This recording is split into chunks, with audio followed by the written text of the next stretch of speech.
आपका हर सपना हो साकार। प्यारे दोस्तों नमस्कार। ज्ञानदीप एजुकेशन चैनल में मैं आपका साथी कवि व अध्यापक विजय गोयल आपका स्वागत करता हूं। बाल मनोविज्ञान का हम निःशुल्क बैच लेकर चल रहे थे आपके रीट 2025 के लिए, जिसके अंतर्गत बाल विकास यूनिट के हमने 13 क्लास से ले लिए हैं। आज आपके सामने है क्लास नंबर 14, 14वीं क्लास। एक नंबर पक्का है मेरे साथियों। बाल विकास को प्रभावित करने वाले कारक। मेरे साथियों विचार कीजिए कि आपके आसपास में ऐसा क्या वातावरण है जो बालक के विकास को प्रभावित करता है। बस आप विचार कीजिए और आप उत्तर वहां से भी दे सकते हैं। ठीक है, आपको विचार करके बाल विकास ऐसा ही है, अप्लाइड सवाल पूछे जाते हैं और आपको पूरा अनुभव करके इसको करना होता है। तो मेरे साथियों किसी ने क्या खूब कहा है कि वो जो दूर कहीं आसमां का रवि है ना, वो जो दूर कहीं आसमां का रवि है ना, कभी झुकता नहीं कभी रुकता नहीं। तू भी रवि सी रफ्तार बढ़ा, तू रवि सा बनता जा, बस तू चलता जा, बस तू चलता जा। तो मेरे साथियों आप भी रवि की तरह चमकते रहो, आगे बढ़ते रहो, चलते रहो और अपनी रफ्तार और गति को पकड़ते रहो। तो मेरे साथियों आज की क्लास को लेकर आगे बढ़ते हैं। बाल विकास को प्रभावित करने वाले कारक कौन कौन से हैं?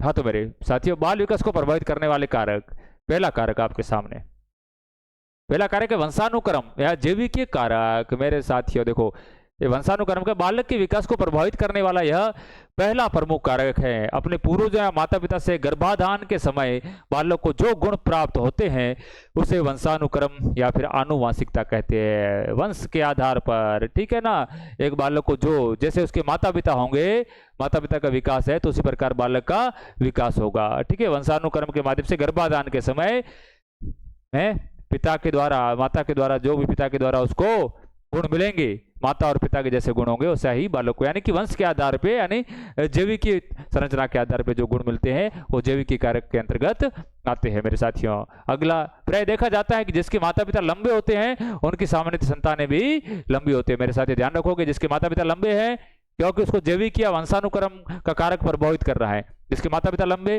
उनकी संतानें लंबी, जिनके माता पिता छोटे हैं उनकी संतानें भी मेरे साथियों छोटी होती हैं। ठीक है, देखिए फ्रांसिस गाल्टन के अनुसार मानव विकास, गाल्टन ने क्या कहा है कि मानव विकास, गाल्टन महोदय कह रहे हैं कि मानव विकास में पोषण की अपेक्षा आनुवांशिकता सर्वाधिक सशक्त कारक है। आनुवांशिकता, ठीक है ना मेरे साथियों, जैसा उसकी अपने वंशक्रम चल रहा है उसी प्रकार से बालक पर प्रभाव पड़ेगा। दूसरा कारक परिवेश या वातावरण, आसपास का वातावरण या पर्यावरण, जिसे कहते हैं एनवायरमेंट। व्यक्ति के चारों ओर जो कुछ भी है वही उसका परिवेश, वातावरण या पर्यावरण है।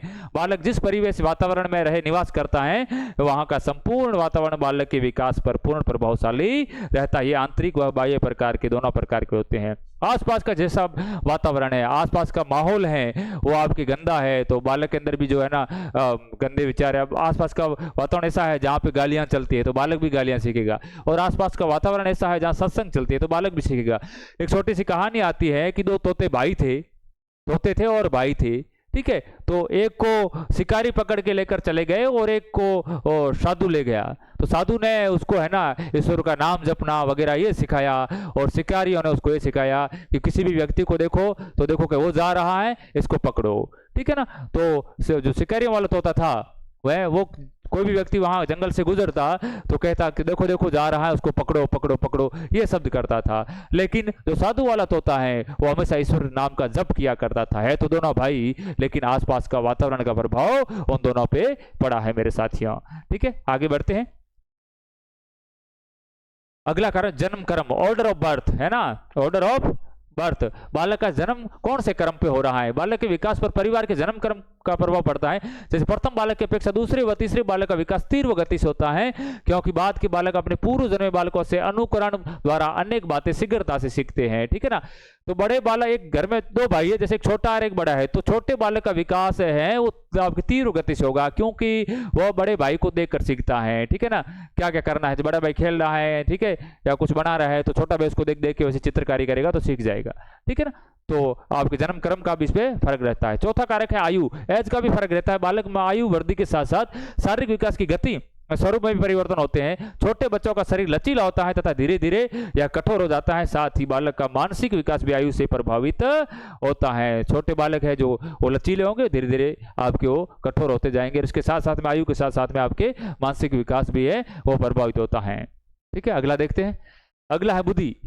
इंटेलिजेंस आपके, इसको बुद्धि का एक टॉपिक पूरा अलग से आएगा, ठीक है, उसके अलग अलग सिद्धांत है, उनको हम अलग पढ़ेंगे मेरे साथियों। हाँ, इंटेलिजेंस, कुशाग्र बुद्धि वाले छात्रों का शारीरिक व मानसिक विकास मंद बुद्धि वाले छात्रों के शारीरिक विकास एवं मानसिक विकास की अपेक्षा तेज गति से होता है। शारीरिक और मानसिक, जिसकी बुद्धि कुशाग्र होती है, ठीक है ना, तो उनका विकास तेज गति से होता है के बजाय मंद बुद्धि वालों के। कुशाग्र बुद्धि वाले बालक मंद बुद्धि वाले बालकों की अपेक्षा शीघ्र बोलने व चलने लगते हैं, क्योंकि उनकी बुद्धि कुशाग्र है। IQ लेवल का फर्क पड़ता है, किसी शब्द को जल्दी पकड़ पाते हैं, इस कारण से वो जल्दी सीख जाते हैं और उनका विकास जल्दी हो जाता है। मेरे साथ आगे बढ़ते हैं। अगला है लिंग या सेक्स के आधार पे, ठीक है ना, एक लड़का और लड़की है, लड़का और आपके लड़की है, तो इस आधार पर भी आपके फर्क रहता है, विकास में अंतर रहता है, ठीक है। बालक के शारीरिक और मानसिक विकास में लिंग भेद का प्रभाव पड़ता है, लिंग भेद का प्रभाव पड़ता है। एक मिनट मेरे साथियों, लिंग भेद का प्रभाव पड़ता है। जन्म के समय बालकों का आकार बड़ा होता है, ठीक है, किंतु बाद में बालिकाओं के शारीरिक विकास की गति अपेक्षाकृत तीव्र हो जाती है। जन्म के समय तो बालक बड़े लगते हैं, लेकिन जैसे जैसे बढ़ते हैं तो बालिकाएं हैं, उनकी गति है, उनका आकार है शरीर का वो तेज गति से, इसी कारण बालिकाओं में मानसिक यौन परिपक्वता बालकों से पहले आ जाती है, ठीक है ना। आप ध्यान रखोगे, आप समझ गए होंगे। अगला देखते हैं। अगला है 7वां, खेल एवं व्यायाम। देखो आप मेरे साथियों, जो बच्चा खेल रहा है, खेलता है, व्यायाम करता है, तो शारीरिक तौर से और मानसिक तौर से, दोनों तौर से फिट होगा। कि नियमित खेल व व्यायाम बालक के विकास को प्रभावित करते हैं, ठीक है, विकास में सहायता देते हैं, शरीर व मस्तिष्क स्वस्थ रहता है। कहते हैं ना कि स्वस्थ शरीर में स्वस्थ मन का निवास होता है। कहावत है कि स्वस्थ शरीर में स्वस्थ मस्तिष्क का निवास होता है। इस प्रकार शारीरिक व मानसिक विकास में खेल और व्यायाम की महत्वपूर्ण भूमिका होती है मेरे साथियों। जो जितना खेलेगा वो उतना स्वस्थ रहेगा। आगे बढ़ते हैं मेरे साथियों।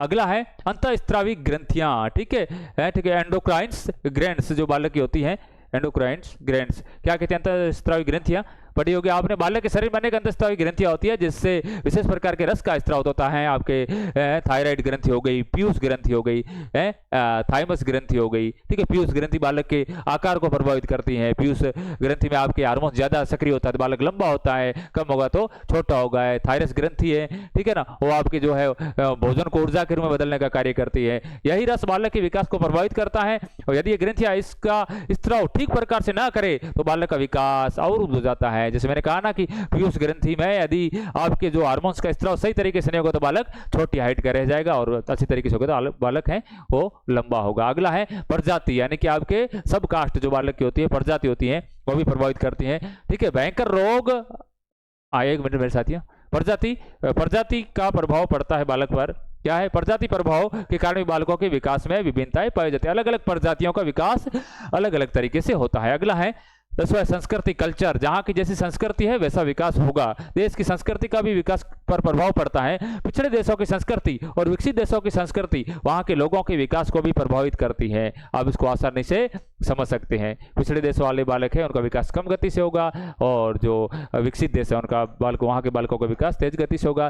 भयंकर रोग है चोट, देखो है आपके डिजीज एंड इंजरी, आपके बालक को यदि भयंकर रोग या फिर कोई चोट है वो विकास में बाधा डालती है। जैसे लंबी बीमारियां और गंभीर चोट के कारण बालक का विकास अवरुद्ध हो जाता है। एक बालक लंबी बीमारी से गुजर रहा है तो वह ना शारीरिक रूप से और मानसिक तौर से क्या होगा, उसका विकास अवरुद्ध होगा और वह कमजोर होगा। पोषण एवं कुपोषण, बालक को यदि पोषण बराबर नहीं मिला है, पोषण से भी प्राय ऐसे भोजन से है जो संतुलित मात्रा में व्यक्ति के शरीर में विटामिन, प्रोटीन्स, कार्बोहाइड्रेट, खनिज, लवणों की आपूर्ति करता है। बालक यदि ऐसा ही एक भोजन करता है जिसमें कोई एक प्रकार का ही आपके जो है ना ये क्या विटामिन वगैरह मिल रहे तो बालक का विकास सही तरीके से नहीं होगा, ठीक है। शारीरिक रूप से स्वस्थ रहता है, साथ ही उसके विकास की गति तेज होती है। यदि सभी आपको मिलते हैं, विटामिन, खनिज, लवण, कार्बोहाइड्रेट जो सभी मिलते हैं, तो बालक के विकास की गति तेज होगी। शारीरिक विकास के लिए पोषण के महत्व को निम्न अर्थों में समझा जा सकता है। कैसे मेरे साथियों, देखे क्या लिखा है, पोषण के अर्थ को निम्न अर्थों में समझा जा सकता है। निम्न अर्थों का मतलब हुआ ये जो तीनों विटामिन हो गए, ठीक है, आपके विटामिन और साथ में प्रोटीन्स, जैसे विटामिन B12 की कमी हो तो बालक के मानसिक विकास पर प्रभाव डालेगी। प्रोटीन्स की कमी है तो वह बालक है उसमें फैट वगैरह नहीं होगा, शरीर आकार नहीं बढ़ेगा। कार्बोहाइड्रेट कमी या फिर खनिज लवणों की कमी है। तो इस प्रकार से आज मैंने आपके सामने रखे कि बालक के विकास को प्रभावित करने वाले कारक कौन कौन से। इसके अलावा भी और बहुत सारे कारक हो सकते हैं, ठीक है। आप अपने आसपास नजर दौड़ाइए और ढूंढिए उन कारकों को, ठीक है ना, और कमेंट बॉक्स में आप लिखिए उन कारकों को, सर कि मेरे को यह एक कारक मिला है ठीक है, यह भी बालक के विकास को प्रभावित करता है। तो आप उनका कारकों को जरूर लिखिएगा। इसी आशा के साथ में मैं आपका साथी आपसे विदा लेता हूं। जय हिंद, जय भारत।